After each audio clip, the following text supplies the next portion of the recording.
በኢትዮጵያ ረጅም የታሪክ ዘመን ውስጥ በተለይም ከ16ኛው መቶ ክፍለ ዘመን ወዲህ የተለያዩ የውጭ ወራሪዎች አገሪቱን በቁጥጥራቸው ስር ለማድረግ ተከታታይ የሆኑ ሙከራዎችን አድርገዋል። ያንዳንዱ ወራሪ ኃይል በየወቅቱ ይዞት የተነሳው ልዩ ዓላማና ባህሪ ነበረው። ቱርኮችና ግብጾች በአካባቢው የበላይነትን በመያዝ ንግድን ለመቆጣጠር ግዛቶችን ለማስፋፋት በነበራቸው ዕቅድ መሰረት የተነሱ ሲሆን ፖርቱጋሎችና ፈረንሳዮች፣ እንግሊዞችና ጣሊያኖች ደግሞ በምዕራብ አውሮፓ ውስጥ የነበረውን የካፒታሊዝምን እድገት መነሻ በማድረግ በየደረጃው ከዚህ እድገት ጋር የመነጩትን የቅኝ ግዛትና የብዝበዛ ፍላጎቶች ለማሟላት በኢትዮጵያ ነጻነት ላይ ተሰልፈዋል።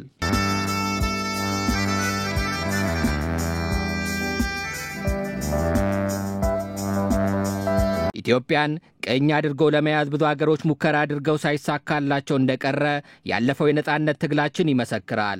የኦቶማን ቱርክና የግብጽ ተስፋፊዎች፣ የፖርቱጋል ቅኝ ገዢዎች፣ የማሃዲስት ወራሪዎች፣ የኢጣሊያ የእንግሊዝና የፈረንሳይ ኃይሎች በተከታታይ ያደረጓቸው ግልጽና ስውር ደባን ኢትዮጵያውያን በተባበረ ክንዳቸው አክሽፈዋል። እነዚህ ወራሪ ኃይሎች በሌሎች የአፍሪካ ሀገራት እንዳደረጉት ሁሉ ኢትዮጵያን ለመውረር ያደረጉት ሙከራዎች በአብዛኛው የተፈጸመው በስውር ነበር።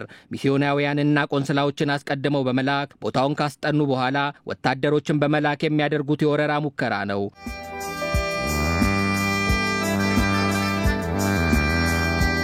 ቅኝ ገዢዎች በሚስዮናውያን ፊት አውራሪነት በቆንስላዎች ጋሻ ጃግሬነት ግልጽ ወረራ በማድረግ ኢትዮጵያን ለመያዝ እንደ አውሮፓውያን አቆጣጠር ከ1557 ጀምሮ እስከ 19ኛው ምዕተ ዓመት አጋማሽ ከፊላዊ ስልጣን በመያዝ ሲቆጣጠሩ ቆይተዋል። የኦቶማን ኃይል ሲዳከም አካባቢውን በኃይል ለመያዝ የሞከረው በመሐመድ አሊ የተገነባው የግብጽ መንግስት ነው። የግብጽ ተስፋፊዎች እንደ ኦቶማን ቱርኮች በምጽዋ ወደብ ብቻ ሳይወሰኑ ወደ መሃል ሀገር ዘልቀው በመግባት ግዛትን ለማስፋፋት ቆርጠው ተነሱ። በዚህ ጊዜ አጼ ቴዎድሮስ ጀምረውት የነበረው ማዕከላዊ መንግስትን የማጠናከሩ ተግባር እየጎለበተ በመምጣቱ ወራሪው ኃይል እንዳሰበው ግዛቱን ለማስፋፋት ሳይችል ቀረ። በዚህ መሰረት እንደ አውሮፓውያን አቆጣጠር በ1876 ጉንደትና ጉራ ላይ በአጼ ዮሐንስ በሚመራው ጦር በተከታታይ በመመታታቸው የወረራ ዕቅዳቸው ሊከሽፍ ችሏል።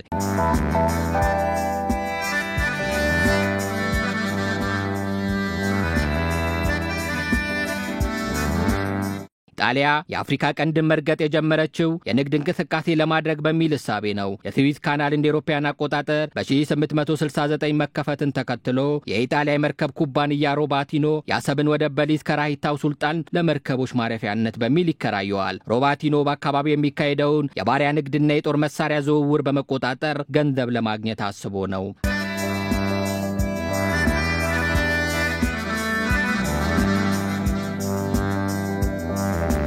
አዲሲቷ የተዋሃደችው ኢጣሊያ ፓርላማ ሮም ውስጥ እንደ አውሮፓውያኑ የዘመን አቆጣጠር በ1871 ተገናኙ። አዲሱ የጣሊያን መንግስት ባለማይን ከፍ ብሎ የመታየት ከፍተኛ ፍላጎት ነበረው። በሌሎች ቅኝ ገዢዎች ያልተያዙ መሬቶችን በቀኝ ግዛትነት በመያዝ እንደ ታላቅ ሀገራዊ ኩራት አድርገው ያዩት ነበር። በዛ ዘመን ኢጣሊያ በሜዲተራኒያን ባህር ዳርቻ የሚገኙ ሀገራትን ለመያዝ ከፍተኛ ፍላጎትን አሳይታለች።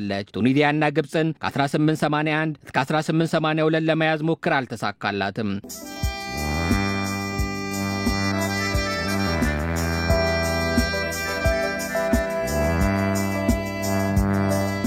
ኢጣሊያ ከሌሎች ቅኝ ገዢዎች ጋር ብዙም የማያጋጫት የቀይ ባህርና አካባቢው በመሆኑ ፊቷን ወደ እነዚህ አካባቢዎች ማዞር ጀመረች። በ1882 የኢጣሊያ መንግስት ከሮባቲኖ የመርከብ ኩባንያ በ43200 የአሰብ ወደብን በግዢ ወደ ራሱ አስተላለፈ። ይህም ለኩባንያው ትልቅ ትርፍን ያስገኘ ኢንቨስትመንት ነበር። ኢጣሊያ የአፍሪካ ቀኝ ግዛቷን እግር መትከል የጀመረችው ከዚህ ጊዜ አንስቶ ነው።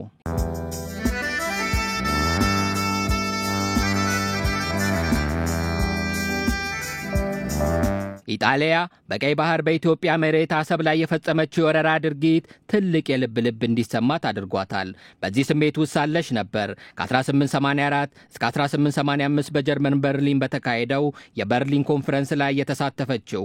በዚህ ጉባኤ ኢጣሊያ የኢትዮጵያ መሬት ያንቺ ነው ተብላ በገጸ በረከትነት ተበረከተላት። ቀሪው ኢጣሊያ ወታደሮቿን በመላክ የኢትዮጵያ ምድርን በቁጥጥር ስር ማዋል ነው። ይህ ግን ጊዜን ይፈልግ ነበር። ጥንቃቄ የተሞላበት እንቅስቃሴ የኢትዮጵያ ሉዓላዊ ግዛት በነበረው በአሰብና አካባቢው ማድረግ ይጠበቅባታል።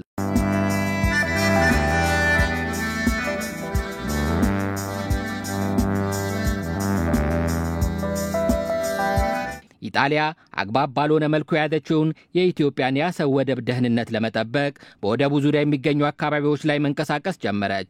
ይህ እንቅስቃሴያቸው ግን በአሰብ ወደብ ብቻ ተወስኖ የቀረ አልነበረም።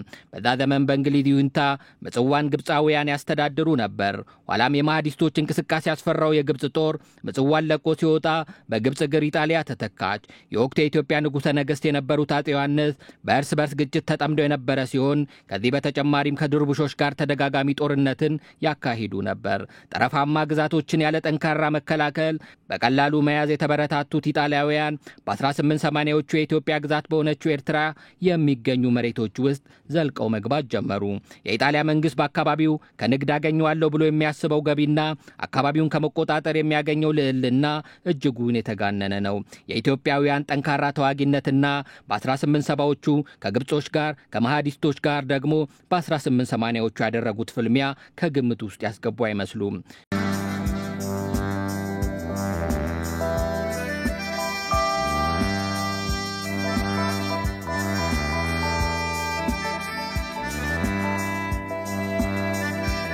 በየካቲት 5 ቀን 1885 ምሽት ላይ በኢጣሊያ የአፍሪካ ጦር ዋና አዛዥ ኮሎኔል ታንክሪዲ ሳሊታ ምጽዋ ላይ ደረሰ። 764 ተዋጊዎች የተካተቱበትና 38 ኦፊሰሮች የተካፈሉበት ነው። የኢጣሊያ ወታደሮች ኦትሙሎ፣ ማንኩሎና ራስ ምድርን ተቆጣጠሩ። ወዲያውኑም ኢጣሊያ ባንዲራዋን ከግብፅ ባንዲራ ጎን ለጎን በምጽዋ ቤተ መንግስትና በምሽጎቻቸው አካባቢ ማውለብለብ ጀመረች። ይህ የኢጣሊያ የወረራ እንቅስቃሴ አድማሱን በማስፋት የሰዓቲ ከተማ ድረስ የዘለቀ ሲሆን የዋንና የዙላን ሰፈሮች በመያዝ በሰዓቲም ጠንካራ ምሽግ ሰርተው እንዲቀመጡ አስችሏቸዋል። በአምሌ ወር መግቢያ አካባቢ ኮርሲክ የተባለችው የንግድ መርከብ ለአፄ ዮሐንስ የተላከ 50 ሳጥን የጦር መሳሪያዎችን ምጽዋ ላይ ያራገፈች ሲሆን የጉምሩክ ይለፍ ግን ተከለከለች። የህይወቴ ስምምነት ቀለሙ ሳይደርቅ 800 የሚጠጉ ጠመንጃዎች ምጽዋ ላይ በሳጥን ተከርችሞባቸው ተቀመጡ። የጣሊያኖች ግዛት ማስፋፋት መረጃው የደረሳቸው ራስ አሉላ በታህሳስ 1886 ወደ ኩፊት ገሰገሱ። ሁኔታው ስላልተዋጠላቸውም ትኩረታቸውን ከማህዲስቶች ወደ ኢጣሊያኖች አደረጉ።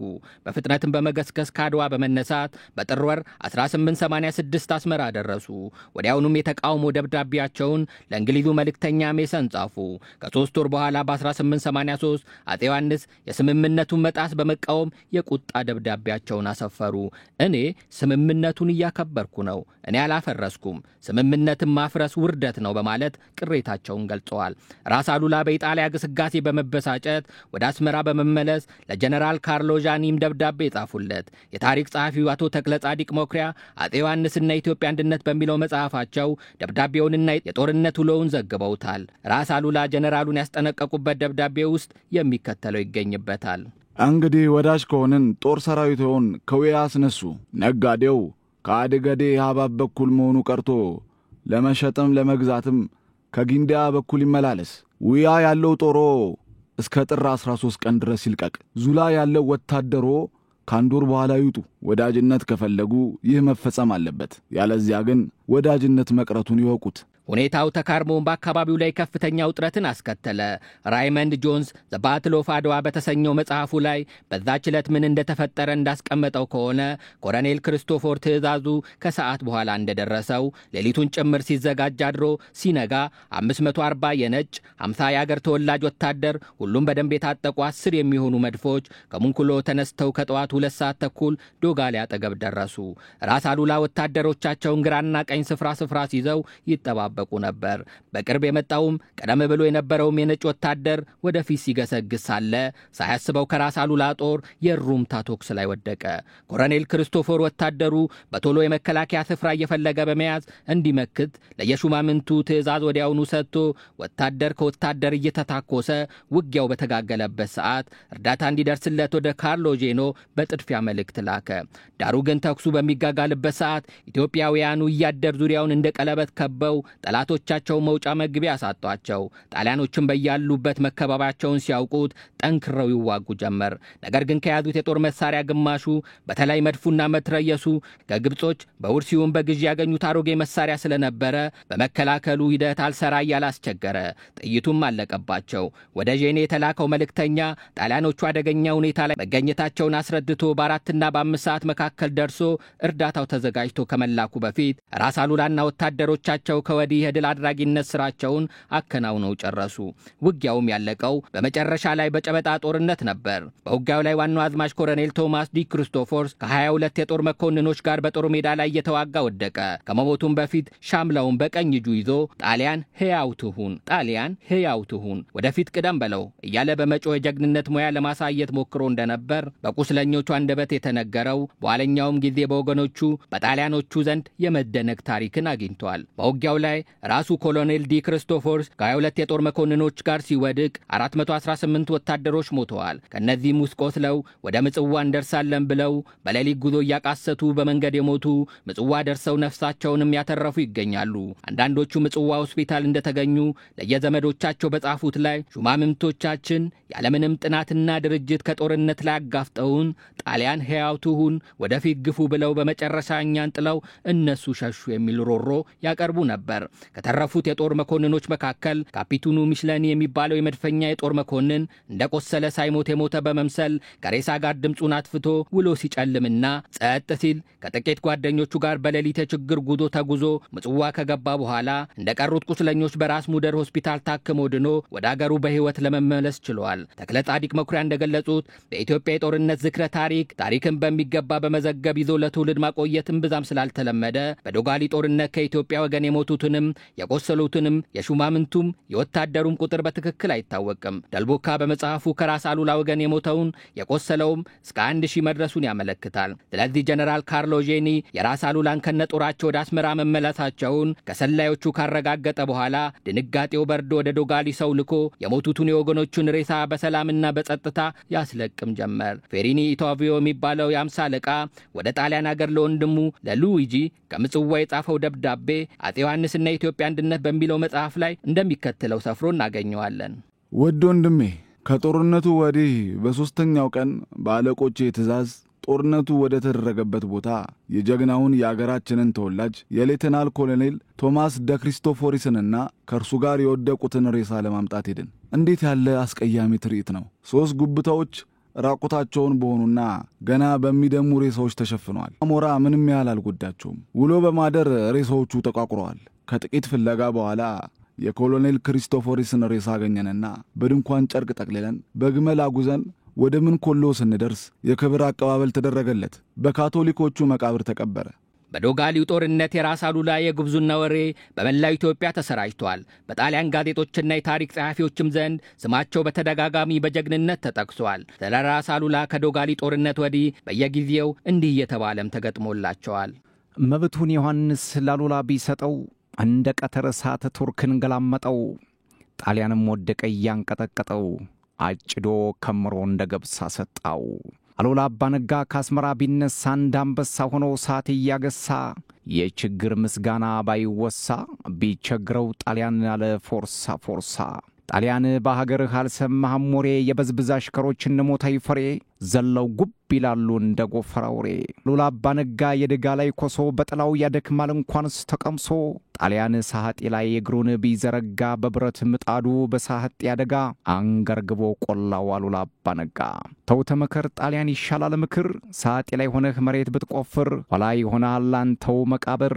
ይህች አገር ኢትዮጵያም የበዝብዝ አገር ምንም አትቃጣ እንዳራስ ነበር።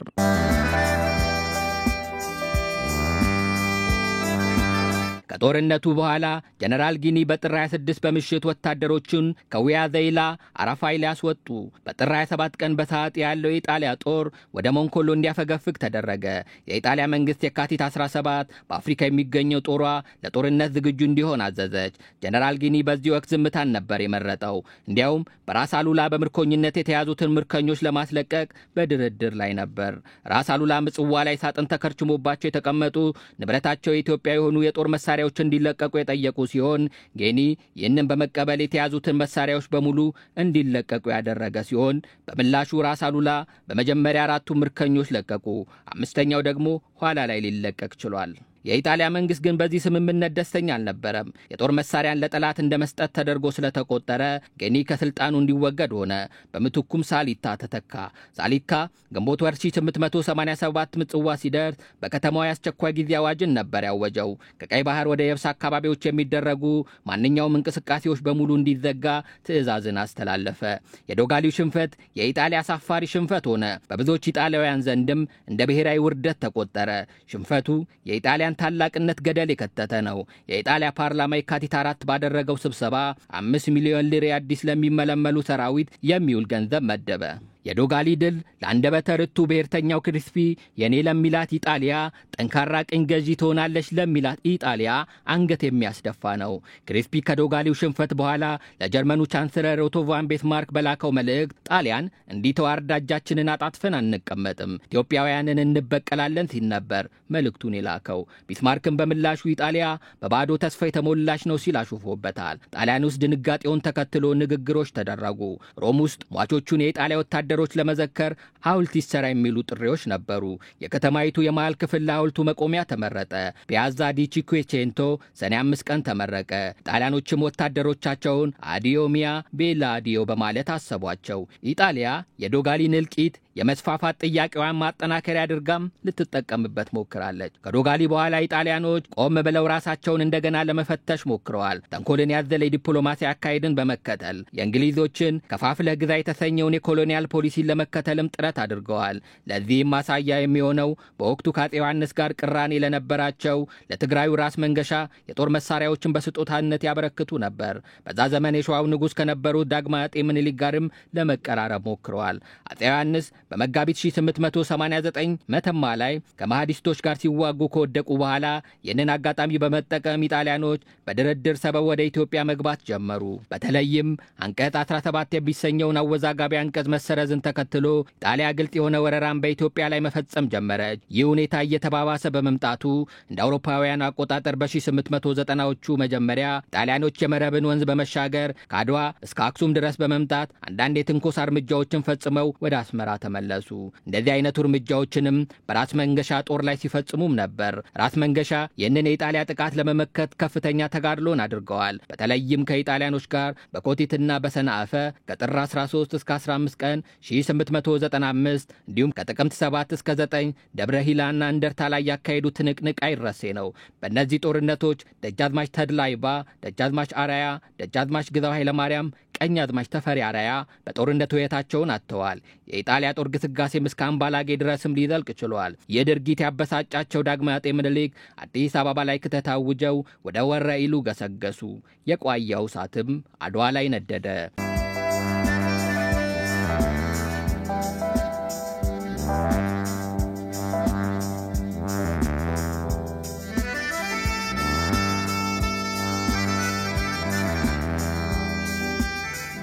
በአብዛኛው ከገበሬ የተወጣጣው የኢትዮጵያ ሰራዊት ከጦር ትምህርት ቤት የተመረቁ በጦርነት ስልት የረቀቁ በስትራቴጂ የጠለቁ አዋጊ መኮንኖች እንደ ነጣቂው ጠላት አልነበረውም። የኢትዮጵያ ሰራዊት መሳሪያው ከወጨፉ አላለፈም። ተኝቶ መተኮስን እንኳን እንደ ሞትና እንደ ነውር የሚቆጥር ሰራዊት ነበር።